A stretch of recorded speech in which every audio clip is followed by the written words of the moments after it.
Shalom Jemaat GBI Cawan dan Kecapi. Sebentar saya akan memberitahukan informasi gereja untuk seminggu ke depan. Pada hari Selasa akan diadakan rumah doa dan mukjizat pada pukul 7 malam lewat aplikasi Zoom. Kami mengundang untuk seluruh jemaat GBI Cawan dan Kecapi untuk mengikuti rumah doa dan mukjizat ini. Untuk link Zoom akan di-share melalui grup Gemar atau grup GBI Cawan dan Kecapi. Selanjutnya pada hari Jumat akan diadakan Cult God's DNA pada pukul 7 malam. Kami mengundang untuk seluruh jemaat GBI Cawan dan Kecapi, terkhususnya anak muda, untuk mengikuti Cult ini. Untuk link akan di-share melalui grup God's DNA THB, Gemar, dan GBI Cawan dan Kecapi. Untuk seluruh jemaat dan pelayan Tuhan dihimbau untuk mengikuti puasa yang akan dimulai pada jam 8 malam pada hari Jumat atau makan malam terakhir dan buka pada pukul 12 siang hari Sabtu. Kemudian, untuk ibadah raya GBI Cawan dan Kecapi masih akan tetap dilaksanakan secara online. Kami menghimbau untuk seluruh jemaat GBI Cawan dan Kecapi untuk tetap mengikuti channel YouTube GBI Cawan dan Kecapi. Untuk seluruh jemaat GBI Cawan dan Kecapi yang ingin memberikan persembahan kasih, persembahan persepuluhan, persembahan khusus, dan persembahan lainnya dapat mentransfer ke nomor rekening atas nama GBI Taman Harapan Baru. Sekian untuk pengumuman gereja sepekan. Atas perhatiannya, saya ucapkan terima kasih. Tuhan Yesus memberkati.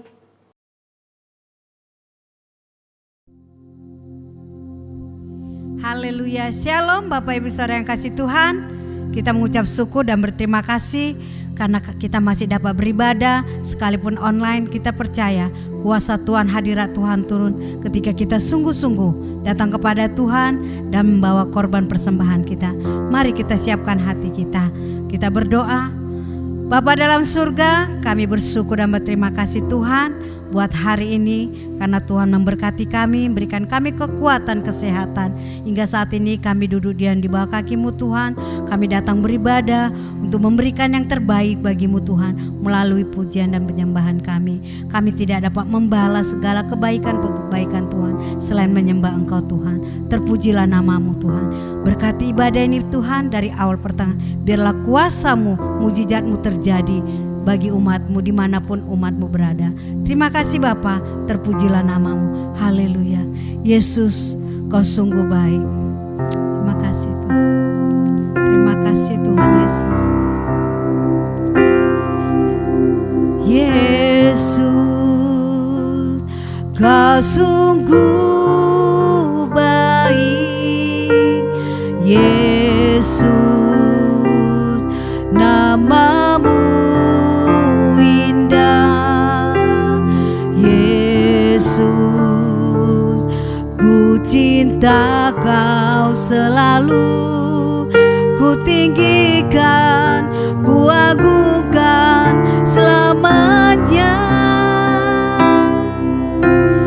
Yesus, Kau sungguh baik. Yesus,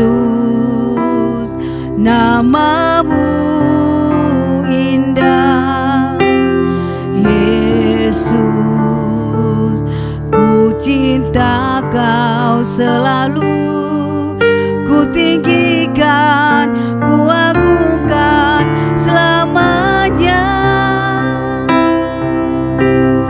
Ku mau memuji-Mu, ku selalu puji-Mu. Ku mau menyembah-Mu, ku selalu sembah-Mu. Kau yang layak terima semua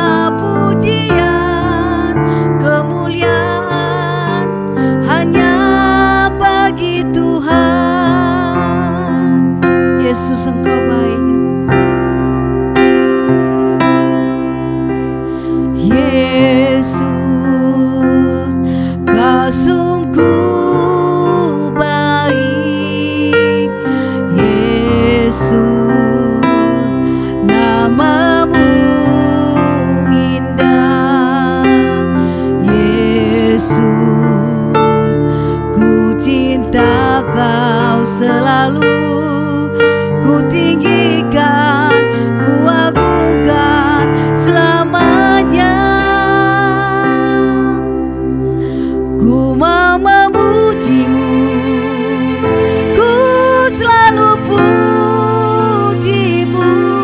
Ku mau menyembahmu, ku selalu sembahmu. Kau yang layak terima semua pujian, kemuliaan hanya bagi Tuhan. Ku mau memujimu, ku selalu pujimu.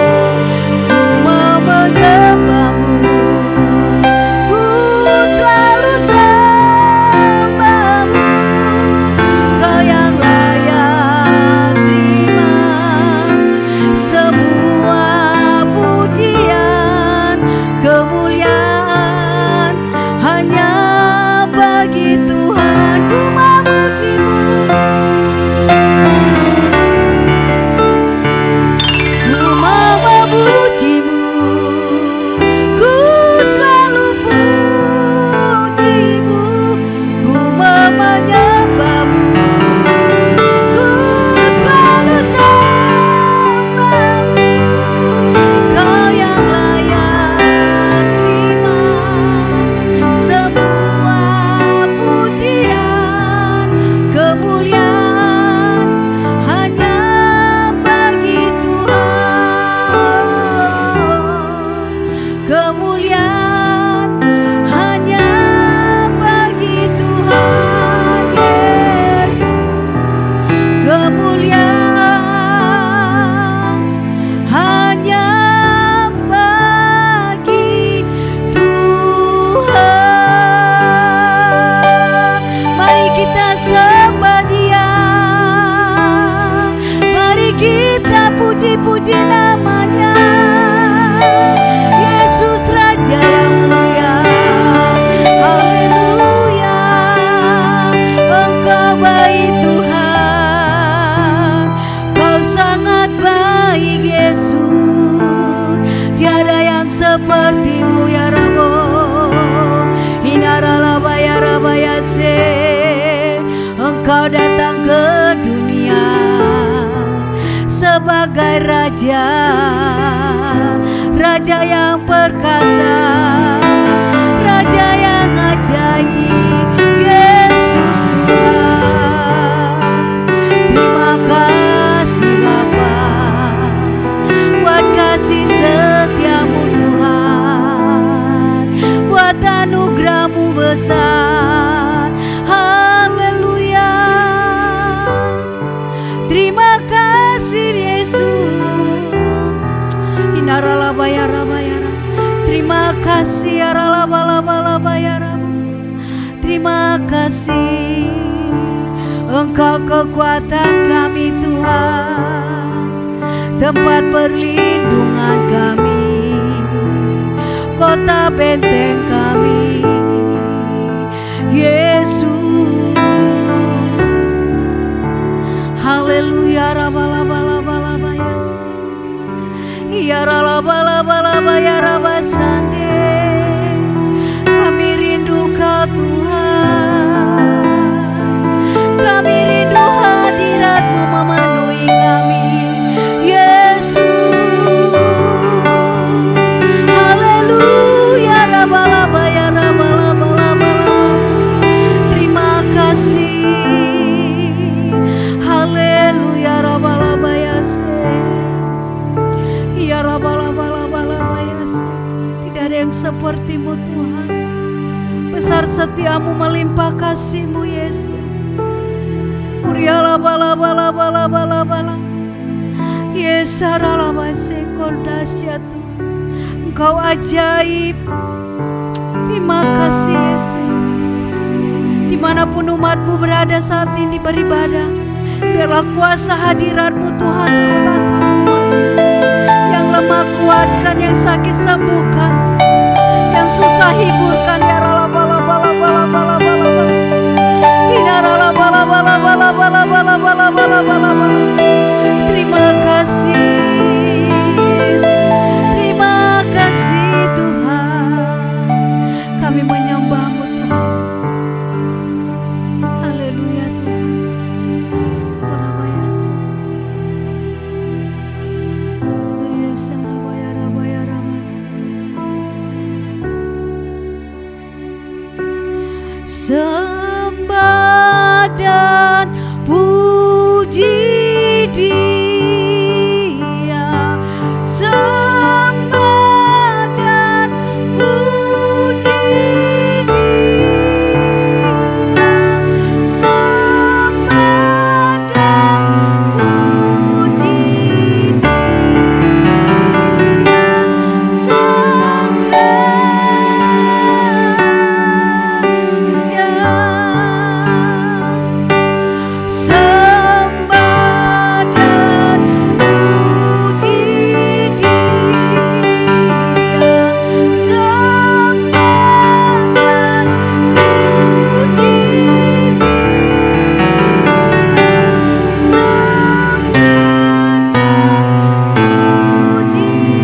Dia. Sembah dan puji Dia. Mari tepuk tangan buat Tuhan Yesus, katakan haleluya. Haleluya. Sembah dan puji Dia. Sembah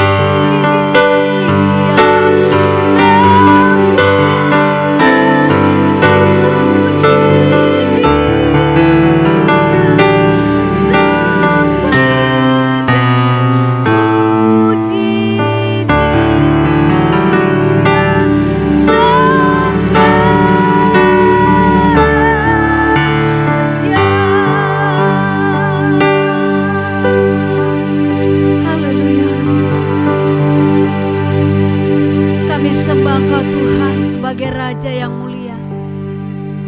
Kami tinggikan nama-Mu Tuhan, karena Engkau yang layak ditinggikan. Haleluya Yesus. Terima kasih Bapa. Kami menyembah Engkau Tuhan di dalam roh dan kebenaran. Terpujilah nama-Mu Tuhan. Terpujilah Engkau di tempat maha tinggi. Hanya di dalam nama Yesus kami ucap syukur dan berdoa. Haleluya. Sama-sama kita katakan amin. Haleluya.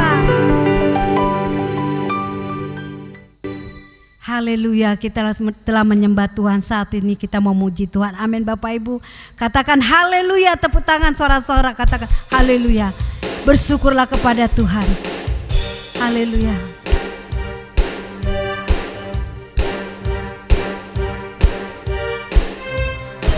Haleluya Tuhan, bersyukurlah kepada Tuhan. Bersyukurlah kepadanya, bawalah pujian baginya, karena Dia Raja, oh Dia yang perkasa. Tuhanlah kekuatanku, masur dan keselamatanku. Dia penolongku, yang beri hidupku. Kau yang berjaya, seluruh semesta sujud menyembah. Agunglah kebangkitanmu, mujizat telah terjadi.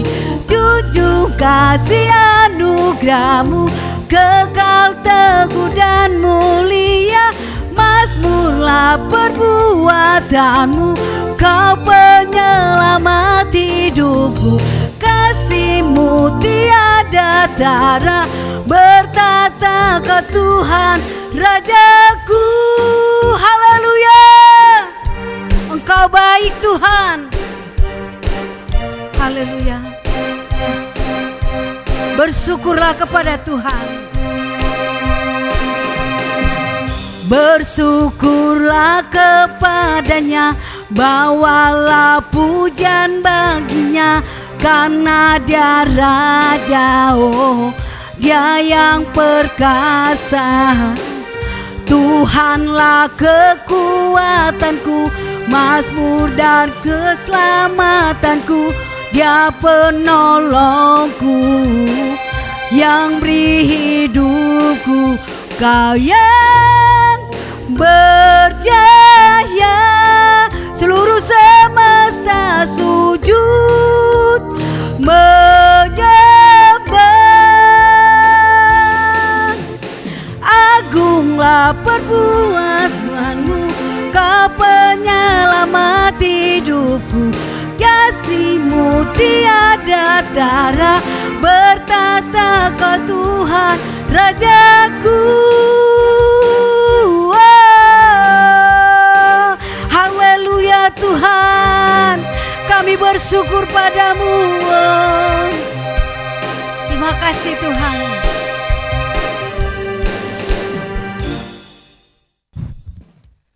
Shalom saudara-saudara, kita akan bersama-sama membaca Mazmur 91 ayatnya yang pertama sampai ayatnya yang ke-16. Dalam lindungan Allah. Orang yang duduk dalam lindungan yang maha tinggi dan bermalam dalam naungan yang maha kuasa akan berkata kepada Tuhan, tempat perlindunganku dan kubu pertahananku, Allahku yang kupercayai. Sungguh dialah yang akan melepaskan engkau dari jerat penangkap burung, dari penyakit sampar yang busuk. Dengan kepaknya ia akan menudungi engkau. Di bawah sayapnya engkau akan berlindung. Kesetiaannya ialah perisai dan pagar tembok. Engkau tak usah takut terhadap kedahsyatan malam, terhadap panah yang terbang di waktu siang, terhadap penyakit sampar yang berjalan di dalam gelap, terhadap penyakit menular yang mengamuk di waktu petang. Walau 1.000 orang rebah di sisimu dan 10.000 di sebelah kananmu, tetapi itu tidak akan menimpamu. Engkau hanya menontonnya dengan matamu sendiri dan melihat pembalasan terhadap orang-orang fasik. Sebab Tuhan ialah tempat perlindunganmu, yang maha tinggi telah kau buat tempat perteduhanmu. Malapetaka tidak akan menimpa kamu, dan tulah tidak akan mendekat kepada kemamu. Sebab malaikat-malaikatnya akan diperintahkannya kepadamu untuk menjaga engkau di segala jalanmu. Mereka akan menatang engkau di atas tangannya, supaya kakimu jangan terantuk kepada batu. Singa dan ular tedung akan kau langkahi. Engkau akan menginjak anak singa dan ular naga. Sungguh hatinya melekat kepadaku, maka aku akan meluputkannya. Aku akan membentenginya sebab ia mengenal namaku. Bila ia berseru kepadaku, aku akan menjawab. Aku akan menyertai dia dalam kesesakan. Aku akan meluputkannya dan memuliakannya. Dengan panjang umur akan kukenyangkan dia, dan akan kuperlihatkan kepadanya keselamatan daripadaku. Amin. Shalom semua, tidak terasa kita telah memasuki bulan Desember, di mana kita akan merayakan Natal. Dan sebagai umat Kristiani, Natal adalah momen untuk memperingati kelahiran Yesus Kristus, yaitu Mesias, Juru Selamat yang datang ke dunia. Bahkan kegembiraan Natal juga turut dirayakan hampir di seluruh dunia, tidak peduli apakah mereka percaya atau tidak kepada Yesus. Yang menarik, dalam beberapa dekade terakhir ini, ada beberapa orang Kristen yang menentang perayaan Natal, karena dianggap sebagai perayaan orang pagan atau berhala. Ada juga yang berpendapat bahwa tidak ada perintah di dalam Alkitab untuk merayakan Natal. Maka dari itu, mari kita memahami bersama arti dan esensi dari perayaan Natal yang sebenarnya. Kata Natal sendiri berasal dari bahasa Latin natalis yang artinya lahir atau kelahiran. Dan di dalam bahasa Inggris, kata Christmas berasal dari bahasa Inggris kuno yaitu Christmas atau Christmas, yang artinya penderitaan Kristus, di mana penderitaannya dimulai saat Dia datang dan lahir menjadi manusia. Hal ini menunjukkan bahwa memang Natal selalu berkaitan dengan kelahiran Yesus Kristus ke dunia sebagai manusia. Beberapa orang Kristen yang menolak perayaan Natal berpendapat bahwa Natal adalah perayaan pagan yang dimulai pada tahun 274 Masehi oleh orang-orang Romawi untuk menghormati matahari dan Saturnus pada titik balik matahari di musim dingin yang umumnya jatuh pada tanggal 25 Desember. Namun, saat Kaisar Konstantinus Agung menjadi Kristen, festival Romawi ini diubah menjadi perayaan kelahiran Yesus, di mana fokus penyembahan yang tadinya kepada matahari menjadi kepada Tuhan, yaitu Sang Surya kebenaran dan Sang Surya pagi dari tempat tinggi, seperti tertulis dalam Maleakhi 3 ayat 2, Mazmur 84 ayat 2, dan Lukas 1 ayat 78. Mengganti hari raya matahari menjadi hari kelahiran Yesus Kristus bukanlah penyembahan berhala. Mengenai tanggal 25 Desember sebagai hari Natal, ini adalah tanggal yang paling banyak digunakan untuk perayaan Natal gereja-gereja. Namun, ada beberapa denominasi yang merayakannya pada tanggal lain, biasanya antara awal Desember hingga Januari. Hal ini terjadi karena sulit untuk menentukan tahun, bulan, dan tanggal yang pasti kapan Yesus dilahirkan. Namun, satu hal yang pasti, Yesus benar-benar pernah dilahirkan. Gereja sendiri sudah memperingati kelahiran Yesus semenjak awal abad pertama dan kedua, sebagaimana dicatat oleh para pemimpin gereja setelah era para rasul. Artinya, ibadah Natal memperingati kelahiran Yesus justru jauh lebih dulu dari perayaan matahari atau Saturnus bangsa Romawi di abad ketiga.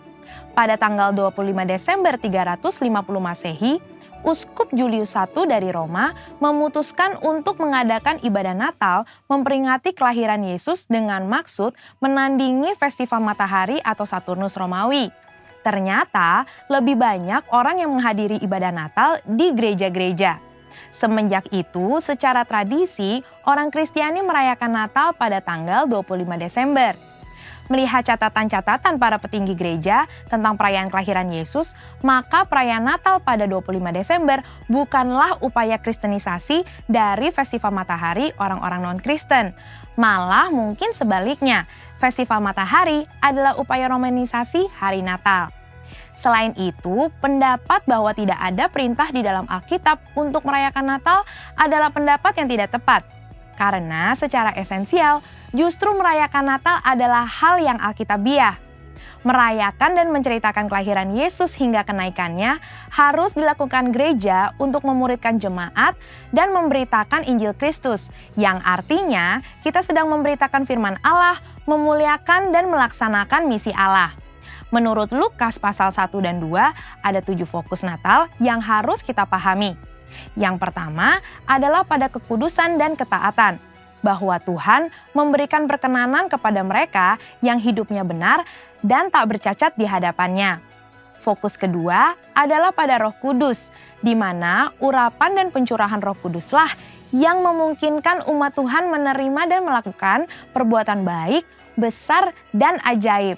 Fokus yang ketiga adalah pada mujizat dan tanda-tanda ajaib, di mana Tuhan membuktikan bahwa Ia sanggup melakukan hal-hal ajaib melampaui akal manusia. Fokus keempat kepada pujian dan penyembahan, bahwa kehadiran Allah di dalam hidup kita harus diresponi dengan penyembahan dan penyerahan diri. Fokus yang kelima adalah pada keselamatan bagi semua bangsa, di mana kedatangan Yesus Kristus adalah bagian dari rencana keselamatan Allah bagi dunia. Fokus yang keenam yaitu pada Bapa di surga yang setia pada setiap janji yang Ia buat dengan manusia.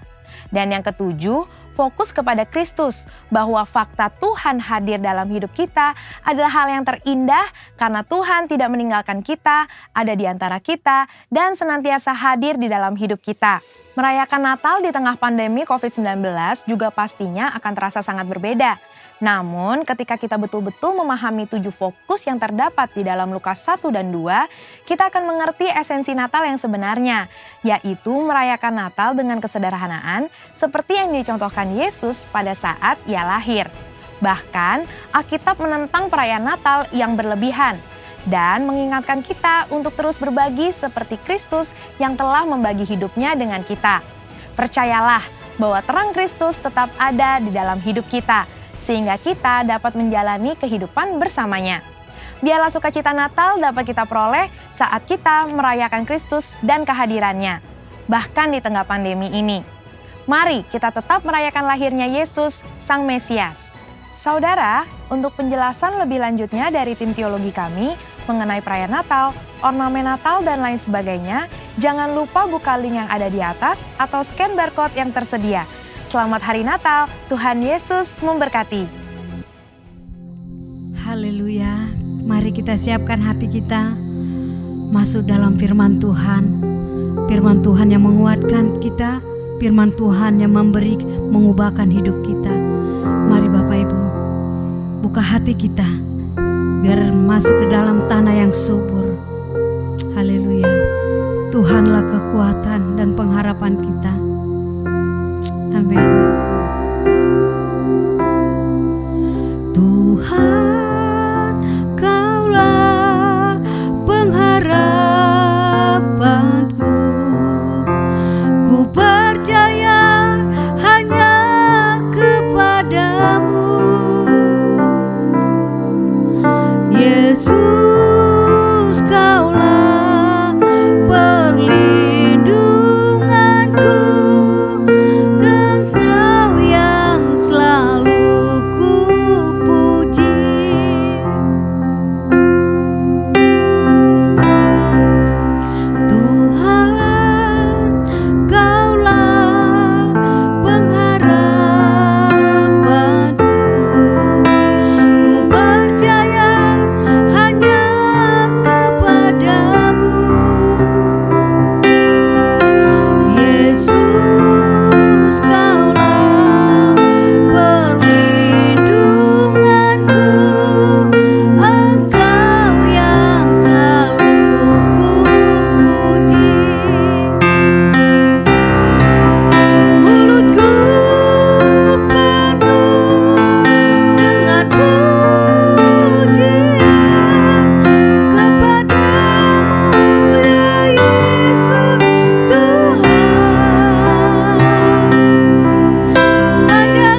Shalom Bapak Ibu, Saudara-saudari yang terkasih. Selamat pagi. Peringatan kelahiran Tuhan Yesus, Natal tanggal 25 Desember semakin mendekat. Peristiwa kelahiran Tuhan Yesus menjadi buah bibir pembicaraan banyak orang sepanjang masa. Banyak orang yang menerimanya sebagai kabar sukacita. Tapi sebaliknya ada juga yang mencibir. Katanya, kok Yesus lahir kagak ada bapaknya? Bapaknya siapa? Kok Maria hamil sebelum menikah? Itu kan namanya kecelakaan. Bahkan dari kalangan orang Kristen sendiri juga mempermasalahkan soal apakah benar Yesus lahir tanggal 25 Desember. Padahal waktu itu musim dingin di Bethlehem. Bapak, Ibu, Saudara-saudari jemaat Tuhan yang saya kasihi, untuk bisa menangkap esensi atau makna utama dari kedatangan Tuhan Yesus ke dunia. Bagaimana Allah menjelma menjadi manusia, atau untuk bisa mengerti kehendak atau rencana Tuhan lainnya. Manusia memerlukan sesuatu yang saya namakan adalah kecerdasan hati. Apa itu kecerdasan hati? Nah, tema khotbah saya pagi hari ini adalah kecerdasan hati sebagai hadiah Natal. Apakah itu kecerdasan hati? Ada dua hal penting dalam kecerdasan hati. Yang pertama, kesadaran batin. Yang kedua, kemampuan batin. Kesadaran batin adalah sebuah kesadaran bahwa Tuhan sedang mengajar sesuatu atau sedang berbicara sesuatu kepada kita melewati sebuah peristiwa yang sedang terjadi. Contohnya, ketika pandemi COVID datang secara global, apakah kita langsung bereaksi? Menurut data dan masukan yang kita terima dari lingkungan di sekitar kita, atau kita bertanya-tanya kepada Tuhan, apa maksud dari semuanya ini? Jawabannya mungkin tidak segera datang, mungkin memerlukan waktu, tetapi kesadaran bahwa Tuhan mengajar sesuatu kepada kita, itulah yang akan membantu kita untuk bereaksi secara positif dan benar. Itulah kesadaran batin. Yang kedua, kemampuan batin, yaitu kesanggupan hati untuk menangkap apa yang sedang Tuhan kerjakan, yang Tuhan ajarkan lewat peristiwa yang sedang terjadi. Saya kasih contoh sederhana. Pada saat pandemi COVID-19 yang sedang kita alami semua, ada banyak orang yang meninggal, termasuk juga orang-orang Kristen, terjangkit virus corona. Ada juga yang meninggal dunia. Itu pasti sangat memukul keluarga yang berduka. Seringkali kita bertanya, mengapa itu terjadi? Bukankah mereka keluarga baik-baik? Apa salah mereka? Saudara, untuk bisa mengerti, kita perlu memiliki kemampuan untuk menangkap pesan dan maksud Tuhan. Jadi, kecerdasan hati adalah kemampuan dan kesadaran batin untuk menangkap maksud dan pesan Tuhan yang sedang Dia ajarkan dan Dia kerjakan kepada kita. Kecerdasan batin itu tidak bergantung kepada tingginya jabatan seseorang, status sosial seseorang, entah dia pendeta atau pengerja atau rohaniawan, ataupun tingkat dengan pendidikan seseorang, tetapi tergantung kepada sikap keterbukaan dan kerendahan hati seseorang di hadapan Tuhan. Jadi, kecerdasan rohani dapat dimiliki oleh setiap orang yang percaya. Amin, Bapak Ibu.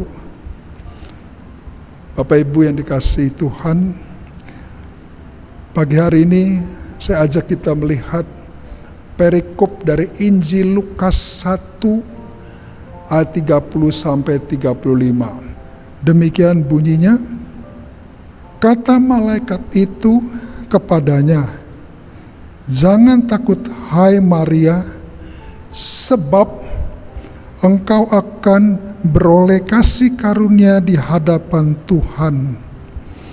Sesungguhnya engkau akan mengandung dan akan melahirkan seorang anak laki-laki, dan hendaklah engkau menamai dia Yesus. Ia akan menjadi besar dan disebut anak Allah yang maha tinggi, dan Tuhan Allah akan mengaruniakan kepadanya tahta Bapa Daud bapa leluhurnya, dan ia akan menjadi raja atas kaumnya keturunan Yakub sampai selama-lamanya, dan kerajaannya tidak akan berkesudahan. Kata Maria kepada malaikat itu, bagaimana mungkin hal itu terjadi, karena aku belum bersuami? Jawab malaikat itu kepadanya, Roh Kudus akan turun ke atasmu, dan kuasa Allah yang maha tinggi akan menaungi engkau. Sebab itu anak yang akan kau lahirkan itu akan disebut kudus dan anak Allah. Bapak Ibu, saudara-saudari jemaat Tuhan yang saya kasihi, perikop ini menceritakan tentang malaikat Gabriel menyampaikan pesan Allah kepada Maria, seorang wanita yang sederhana, pendidikannya mungkin pas-pasan, tentang proses bagaimana Roh Allah, Roh Kudus mau menjelma menjadi manusia melalui sebuah kelahiran ilahi yang supernatural, yang satu-satunya yang pernah terjadi sepanjang sejarah manusia dan tidak pernah akan terjadi lagi. Kalau kita melihat dengan sedikit lebih dalam, kita setuju memang Yesus tidak punya bapa jasmani. Itu betul, sebab Yesus itu adalah Roh Kudus, Roh Allah yang menjelma menjadi manusia. Tuhan Allah pinjam rahim Maria, supaya ia bisa menjelma menjadi manusia. Jadi dalam hal ini tidak ada faktor genetika manusia. Ini yang kita sebut kelahiran ilahi. Ini satu-satunya dan tidak akan pernah terjadi lagi sepanjang sejarah manusia. Kelahiran yang banyak terjadi adalah kelahiran manusiawi, yaitu kelahiran karena hubungan dua orang manusia. Nah, Bapak Ibu yang dikasihi Tuhan, Maria belajar menangkap sesuatu yang Tuhan sampaikan melalui Gabriel. Meskipun tidak mengerti, tidak bisa menangkap dengan akal pikiran sehat Maria, ada satu hal yang dimiliki Maria yang membuatnya bisa menangkap apa yang sedang Tuhan kerjakan, yaitu Maria memiliki hati yang terbuka, rendah hati. Ia berkata, "Aku ini hamba Tuhan, jadilah padaku menurut kehendak-Mu." Bapak Ibu yang dikasihi Tuhan, inilah yang saya katakan, Maria memiliki kecerdasan hati. Meskipun tidak mengerti, akal pikiran tidak bisa akan diterima, tetapi Maria menangkap dengan batinnya. Kalau kita perhatikan, orang yang memiliki kecerdasan rohani, apa yang diizinkan Tuhan terjadi di dalam kehidupannya, selalu dia percaya ada maksud Tuhan di dalamnya. Ingatlah, Tuhan Yesus itu adalah guru kehidupan kita. Kehidupan kita adalah sekolah. Sebagai murid Kristus, kita perlu belajar. Untuk bisa mengerti, kita perlu kecerdasan hati. Bapak Ibu yang dikasihi Tuhan, apa akibat kalau kita gagal menangkap apa yang sedang Tuhan kerjakan? Yang pertama, kita tidak mengerti apa yang sedang Tuhan kerjakan di dalam kehidupan kita masing-masing. Itu sebabnya banyak orang Kristen yang kecewa kepada Tuhan, mundur dari imannya, bahkan memutuskan untuk mengundurkan diri dari Tuhan dan meninggalkan Tuhan. Karena apa? Karena tidak mengerti. Yang kedua, akibat kalau kita gagal menangkap apa yang sedang Tuhan kerjakan, tidak ada perubahan kualitas rohani.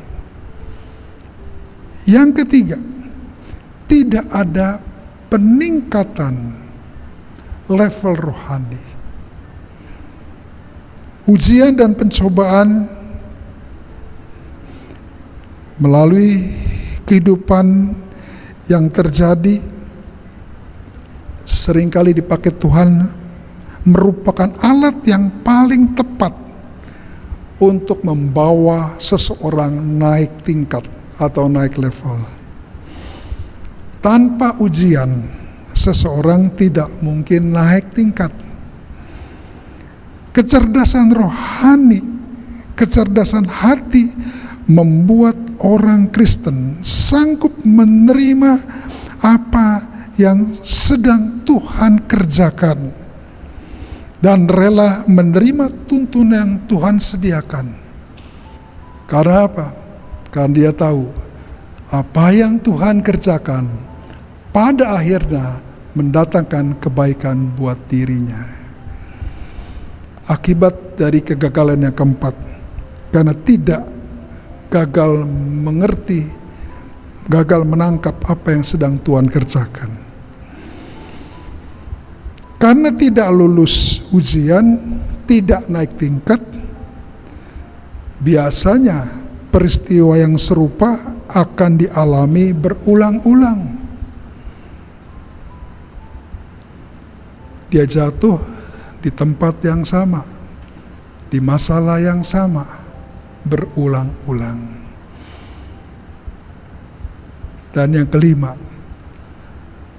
orang yang gagal menangkap apa yang sedang Tuhan kerjakan, biasanya responnya, tanggapan rohaninya selalu salah dan keliru. Orang yang gagal menangkap apa yang sedang Tuhan kerjakan dan Tuhan ajarkan seringkali bisa membuat orang itu menjadi pahit. Orang Kristen yang pahit hatinya adalah orang Kristen yang bodoh rohaninya dan rendah kecerdasan hatinya. Karena ia sukar mengerti apa yang sebenarnya Tuhan Yesus sedang ajarkan dan kerjakan di dalam kehidupannya. Amin, Bapak Ibu. Selanjutnya kita akan belajar bagaimana caranya untuk memiliki hati yang cerdas. Ada 3 hal yang saya ingin bagikan secara sederhana. Yang pertama, supaya kita memiliki kecerdasan hati. 1, memiliki hati yang bersedia untuk belajar. Mazmur 32 ayat 8 di sini dikatakan, Aku Tuhan hendak mengajar dan menunjukkan jalan kepadamu yang harus kau tempuh. Aku memberi nasihat, mataku tertuju kepadamu. Bapak Ibu yang dikasihi Tuhan, kita sebetulnya bersyukur kita punya Tuhan, kita punya Yesus yang selalu memberikan dirinya untuk mau mengajar saudara dan saya sebagai murid-muridnya. Pertanyaannya kan sederhana. Kalau Tuhan mau mengajar kita, Tuhan mau menasihati kita, Tuhan mau memberi jalan yang harus kita tempuh, matanya tertuju kepada kita, bagaimana respon kita? Bagaimana sikap kita? Nah, disinilah yang saya katakan kecerdasan hati itu penting sekali. Tuhan mengasihi kita, Tuhan mau mengajar kita, tapi kalau kita tidak pernah bisa menangkap kecerdasan hati kita rendah, saudara tidak akan pernah saudara mengalami kebaikan Tuhan, kasih Tuhan, maupun juga berkat Tuhan. Kecerdasan hati merupakan bagian dari kepekaan roh. Biasanya semakin intim seseorang dengan Roh Kudus, hatinya semakin lembut, semakin peka untuk mendengarkan apa yang Tuhan katakan dan Tuhan kerjakan. Kecerdasan roh hatinya perlahan-lahan terus bertambah dan berkembang. Semakin lama, semakin tinggi dan semakin tajam. Sama seperti kecerdasan intelektual, kecerdasan emosional. Semua itu adalah sebuah proses yang harus dilewati dengan cara belajar. Demikian juga kecerdasan hati harus dilalui lewat sebuah proses pembelajaran. Yang kedua, bagaimana kita bisa memiliki hati yang cerdas?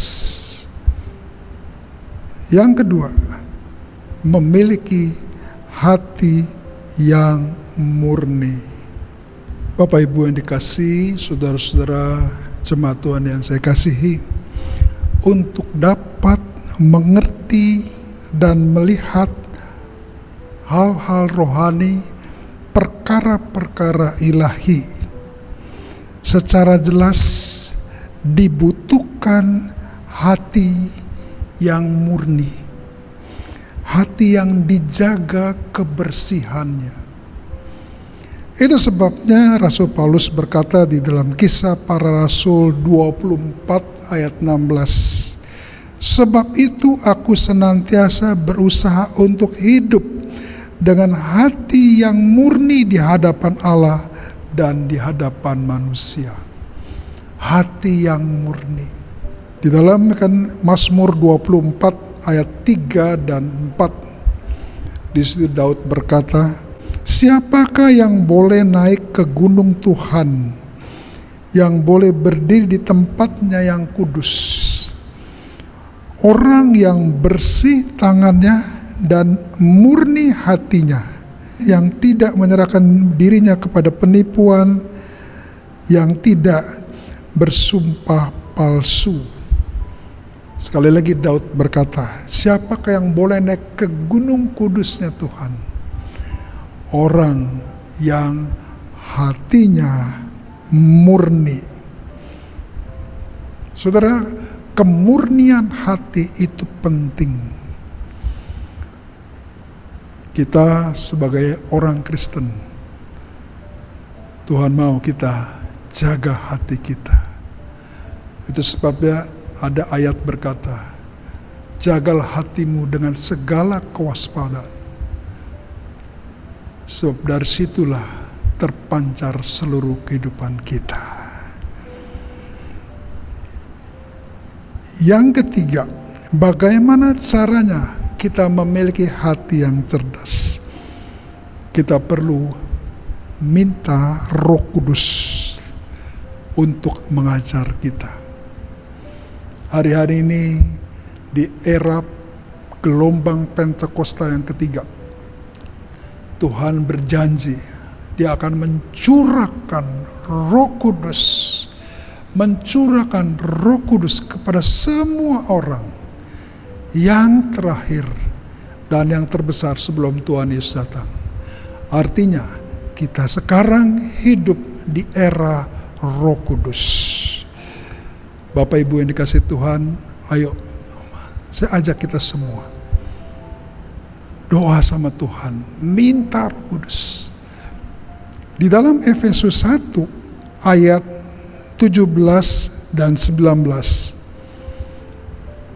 ini Paulus berkata, ayo kita minta kepada Allah, Tuhan kita Yesus Kristus, yaitu Bapa yang mulia, supaya Ia memberikan kepadamu roh hikmat dan wahyu untuk mengenal Dia dengan benar. Tuhan sediakan Roh Kudus bagi kita. Bagian saudara dan saya, kita minta sama Tuhan. Minta sama Tuhan. Tuhan, berikanlah roh hikmat dan wahyu, supaya kita semua bisa menangkap maksud pesan Tuhan, bisa mengenal Tuhan Yesus secara benar. Bapak Ibu yang dikasihi Tuhan,